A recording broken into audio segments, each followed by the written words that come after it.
અમરેલીના રાજલામાં પ્રેમ પ્રકરણમાં એક નિર્દોષ માતાની ક્રૂર હત્યાની ઘટના સામે આવતા સમગ્ર પંથકમાં ખળભળાટ મચી ગયો છે।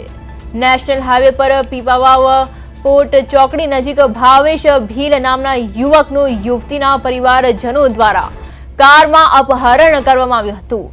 આ સમયે પુત્રને બચાવવા વચ્ચે પડેલા 50 વર્ષીય માતા જીતુબેન ભીલ પર આરોપીઓએ નિર્દયતાથી કાર ચડાવી દીધી હતી, જેના કારણે તેમનું ઘટના સ્થળે જ કમકમાટી ભર્યું મોત નીપજ્યું છે।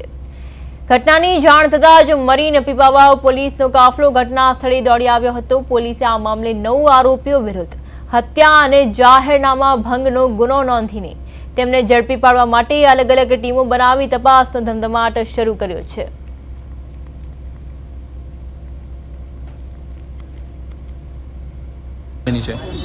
મારા ભાઈ રાજુ લેખે આવતા હતા ને તે ફોન કર્યો કે સમાધાન માટે જાય છે। એ 4 વ્હીલ આવી મારા ભાઈને કિડનેપ કર્યો ને મોટરમાં નાખી દીધું।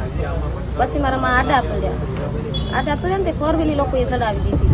એનો અમારે નાઈ જોગ કે મારા ફોઈનો છોકરો બે રાજુલા આવતા હતા, બરોબર। પહેલાં મારા ફોઈના છોકરામાંથી લોકોનો ફોન આવ્યો કે ભાઈ ક્યાં છે, અમે સમાધાન કરવા આવીએ।